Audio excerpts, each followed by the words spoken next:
Hello friends. So again मैं session में दोबारा से आपको कुछ नई चीज़ों के बारे में डिस्कस करूंगा। तो ये सेशन जो होगा हमारा about the Ansible, right. Market में एनसीबल कहाँ फिट है सर? एनसीबल का जो ऑटोमेशन है क्यों यूज करते हैं हम लोग, राइट। एनसीबल है क्या? उसके बाद एक कन्फ्यूजन और रहता है आपको टेराफॉर्म को लेके। यार आज के टाइम में मार्केट में टेराफॉर्म भी काफ़ी यूज में आ रहा है, राइट। तो टेराफॉर्म कहाँ फिट है सर, और एनसीबल वर्सेस टेराफॉर्म में क्या डिफरेंट है,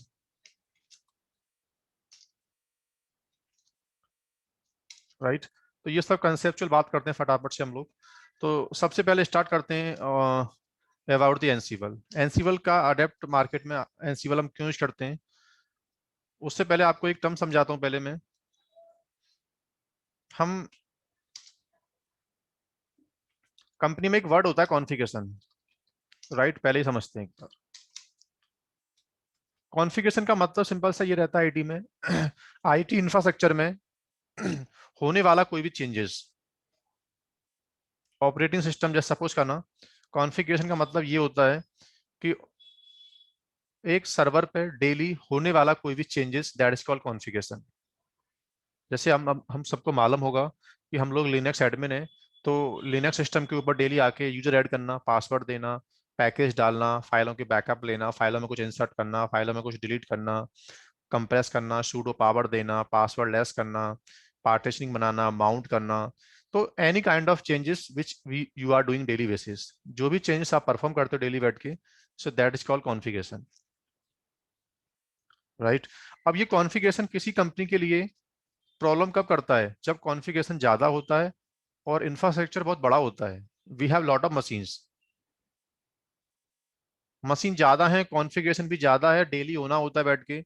तो कंपनी चाहती क्या है कि यार कॉन्फ़िगरेशन मैनुअल आप कर नहीं पाओगे आप लोग। नो बडी विल अलाउ कि यार आप कॉन्फ़िगरेशन को हर सिस्टम पे लॉग इन करो और मैनुअल परफॉर्म करके आओ। वो पॉसिबल होने वाला नहीं है आईटी में। तो कंपनी का एक ही टारगेट है कि कंपनी में आने वाला कोई भी चेंजेस, सिस्टम पे आने वाले कोई भी चेंजेस को ऑटोमेट करो। Company they are looking some automation on system side. वो अपने सिस्टम को ऑटोमेशन करना चाहती हैं। जिससे बेनिफिट क्या होगा? वो कम टाइम के अंदर मैन पावर का यूज कम करें और अपना जो भी कॉन्फ़िगरेशन है उसको परफॉर्म कर पाए। तो सिंपल सा मेरा मीनिंग ये है कि कोई भी company, they want automate their configuration jobs. System पे आने वाले किसी भी चेंजेस को they do not want to perform manually, they want automation. तो आपको मार्केट में अपने कॉन्फ़िगरेशन को ऑटोमेट करने का कंसेप्ट देखना पड़ता है। तो इसमें मैं आपको समझा रहा हूँ कि कॉन्फ़िगरेशन ऑटोमेशन करने के हमारे पास कितने वे हैं और एनसीबल कहाँ फिट होता है मार्केट में फिर। तो जनरल सी बात करूं मैं आपसे, कॉन्फ़िगरेशन को ऑटोमेट करने के हमारे पास दो तरीके होते हैं। या तो हम कोई सेल स्क्रिप्टिंग लैंग्वेज पढ़ लें, या मार्केट में कॉन्फ़िगरेशन जॉब को ऑटोमेट करने के हमारे पास क्या आते हैं,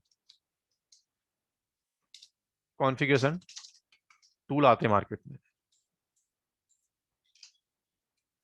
सो these are the two way basically to perform any configuration.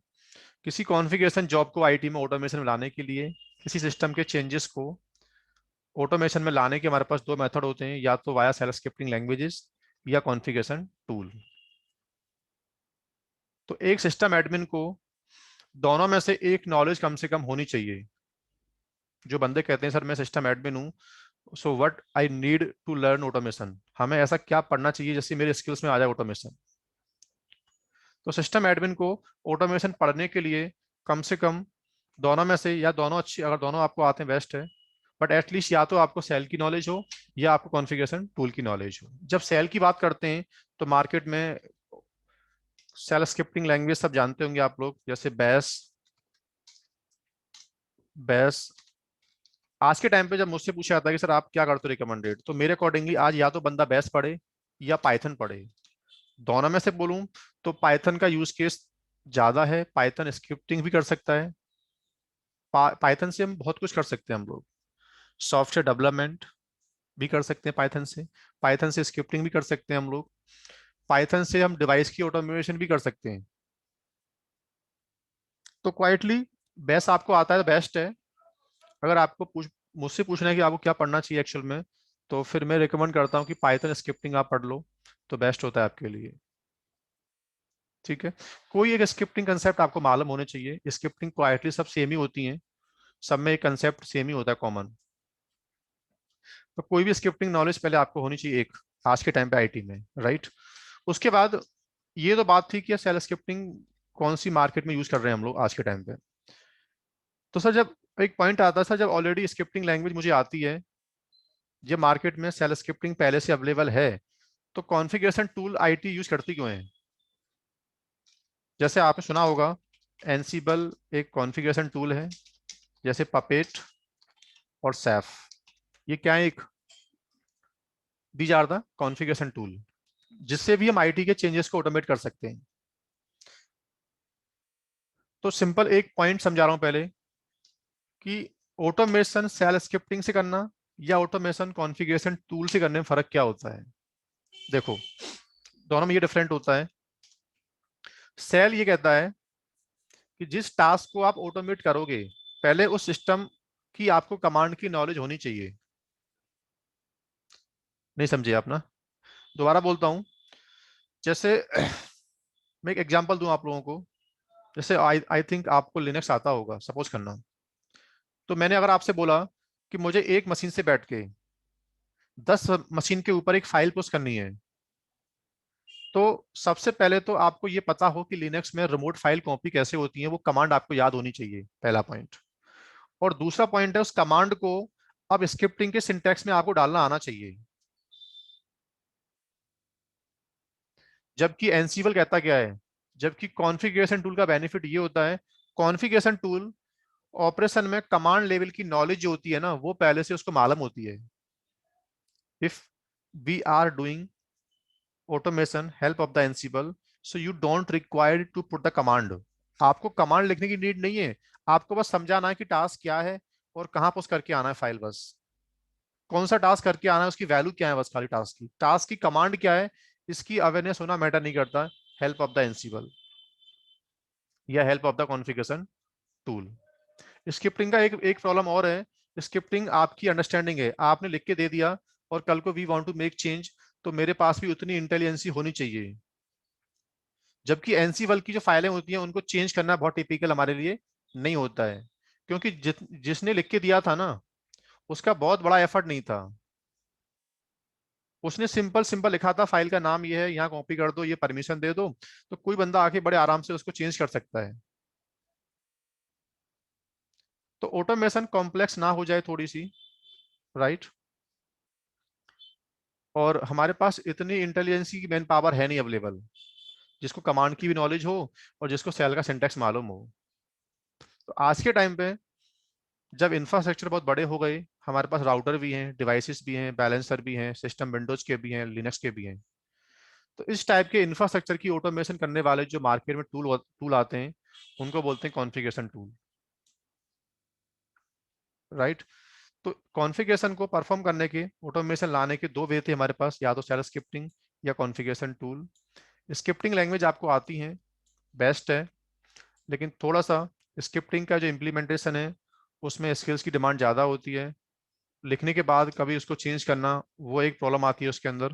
तो आज के टाइम पे alternatively company, they are looking automation help of the Ansible, Puppet और सैफ। अब तीनों में से आप मुझसे पूछो मार्केट में आज की वैल्यू क्या है। एनसीबल का स्टाइल काम करने का डिफरेंट है, वो तो मैं बात नहीं करूंगा आपसे। बस सिंपल सा आप ये मानना, एनसीबल या कॉन्फ़िगरेशन टूल जो आज के टाइम पे ये बहुत ज्यादा स्टेबल है मार्केट में, राइट। डन।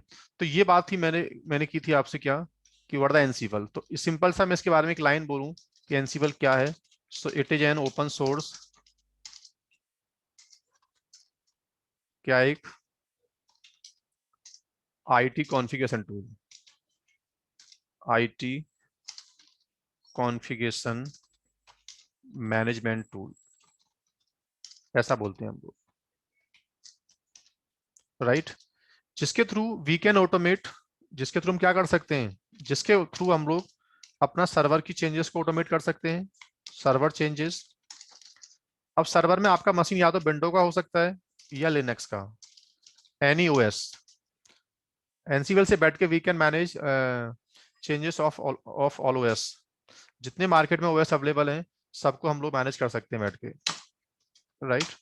दूसरा आता है डिवाइस चेंजेस। डिवाइस का मतलब आज के टाइम पे एनसीबल से we can also automate our devices, जैसे राउटर, जितनी मार्केट में डिवाइस आती है L3 की, L3 राउटर्स डिवाइसेस स्विच आती है मार्केट में, तो डिवाइस इंजीनियर को भी हम लोग, डिवाइस इंजीनियर की जो जॉब है उसको भी हम ऑप्टिमाइज कर पा रहे हैं, राइट। सो नेटवर्क इंजीनियर आज के टाइम पे भी ऑटोमेशन में एनसीबल पढ़ रहे हैं बैठ के, राइट। तीसरा, क्लाउड जॉब्स, क्लाउड ऑपरेशन। तो अब एक डाउट यहाँ आपको आता निकल के कि सर मार्केट में क्लाउड कंप्यूटिंग में एनसीबल कहाँ फिट है। क्लाउड में तो अपना भी डैशबोर्ड है, उसका भी अपना, क्लाउड की तो अपनी भी इंटेलिजेंस अच्छी अच्छी है ग्राफिकल में, तो फिर हम एनसीबल को क्लाउड में यूज करते क्यों हैं। क्लाउड में क्या रहता है, डेली आके आपको मशीन बनाना, वॉल्यूम काटना, स्नैपशॉट लेना, बैकअप लेना, फायरवॉल लगाना, बैलेंसर लगाना, नेटवर्क प्लानिंग करना, मशीन शटडाउन करना, डेस्ट्रॉय करना, उनकी हेल्थ चेक करना। तो ऐसे केसेस में हम लोग क्लाउड कंप्यूटिंग में भी, जहां मेरे पास क्लाउड इंजीनियर्स की जॉब कम करनी है, मुझे क्लाउड इंजीनियर्स मेरे पास अवेलेबल नहीं है, अगर अवेलेबल भी हैं बट मैनुअली परफॉर्म करेंगे तो वी विल टेक टाइम। तो ऐसे केस में आप लोग होने वाले क्लाउड के ऑपरेशंस के लिए भी आप लोग एनसीबल की प्लेबुक से आप ऑटोमेट कर सकते हो, right. So Ansible basically fit everywhere, either in OS changes, server के चेंजेस, डिवाइस के चेंजेस और क्लाउड के चेंजेस। तो ये एक मेरा एक डिस्कस था आपसे अबाउट द एनसीबल, सिंपल सा, राइट। अब एक टूल और मैंने बोला था आपसे, टेराफॉर्म। तो टेराफॉर्म भी ऑटोमेशन दे रहा है, राइट। लेकिन सिंपल सा मैं आपसे एक लाइन बोलूं, टेराफॉर्म सिर्फ काम में आता है क्लाउड की ऑटोमेशन, ओनली, क्या बस क्लाउड ऑटोमेशन। लेकिन लोग कहते हैं यार आपने अभी बोला था कि एनसीबल से भी हम क्लाउड की जॉब ऑटोमेट कर सकते हैं, तो टेराफॉर्म क्यों। सिंपल सा, एनसीबल का जो मार्केट में बेस्ट यूज केस है, एनसीबल का जो बेस्ट यूज केस है वो ऑपरेटिंग सिस्टम के चेंजेस की बात करते हैं, ओएस के अंदर की बात करते हैं। जब हम लोग, जब सिस्टम की पैचिंग, बैकअप, अपडेट, पार्टीशन, मतलब जब ऑपरेटिंग सिस्टम के अंदर की बात आती है तो वहां भी रिकमेंडेड एनसीबल, राइट, फिर प्रीफर्ड फॉर ओएस चेंजेस। इसका जो मार्केट में सबसे बड़ा यूज केस है वो ओएस पे आने वाले चेंजेस को मैनेज करने के लिए एनसीबल यूज करते हैं। और जब बात करते हैं इंफ्रा की, मशीन बनाना, वॉल्यूम काटना, स्नैपशॉट लेना, that is called infra provisioning. जब इंफ्रास्ट्रक्चर की आपको ऑटोमेशन चाहिए तो वहां पे कौन सा फिट है फिर, टेराफॉर्म। टेराफॉर्म का जो सब सिस्टम है, जो टेराफॉर्म के मॉड्यूल्स हैं, उनको जनरल डिजाइन किया गया है ओनली इंफ्रा के लिए। तो टेराफॉर्म का जो मार्केट वैल्यू है वो बेसिकली जो बंदे क्लाउड में होने वाले ऑपरेशन, इंफ्रा की होने वाली ऑटोमेशन में आपको ऑटोमेशन चाहिए तो वहां यूज करते हैं हम लोग टेराफॉर्म। और जहां बात आती है ओएस के चेंजेस की, वहां पे यूज करते हैं हम लोग क्या, एनसीबल। एनसीबल वो काम कर सकता है जो टेराफॉर्म करता है, लेकिन हर टूल का बेसिकली एक प्राइमरी गोल होता है अपना, कि मेरा प्राइमरी मुझे जो डिजाइन किया गया है ना, तो मेरा मकसद ये है। तो सेम बात करूं मैं, तो एनसीबल का जो 100% यूज केस है मार्केट में, ओनली फॉर ओएस चेंजेस। कर तो बहुत कुछ सकता है एनसीबल भी, बट जो कंपनी इसको अडेप्ट करती हैं, जब सिस्टम के चेंजेस की बात आती है, ओएस की बात आती है, ओएस की, तो वहाँ एनसीबल करते हैं प्रीफर्ड। और जब बात आती है इंफ्रास्ट्रक्चर की, इंफ्रा का मतलब क्लाउड की बात आती है, तो वहाँ यूज करते हैं हम लोग क्या, टेराफॉर्म। एनसीबल को पढ़ने के लिए एटलीस्ट आपको सिस्टम एडमिन की नॉलेज कम से कम होनी चाहिए। टेराफॉर्म को पढ़ने के लिए तो मैं कोई एटलीस्ट क्लाउड कंप्यूटिंग की नॉलेज होनी चाहिए कम से कम। ये पढ़ते हैं लोग जो अच्छे सिस्टम एडमिन हैं, जो डेवऑप्स इंजीनियर हैं, ये उनके लिए काम में आता है। और जो क्लाउड में काम कर रहे हैं, जो क्लाउड इंजीनियर्स हैं, तो ये बेसिकली उनके लिए देता है बेनिफिट। ठीक है फ्रेंड्स, तो ये एक डिस्कशन था मेरा रिकॉर्डिंग के अंदर अबाउट टेराफॉर्म और Ansible. Okay, so thank you.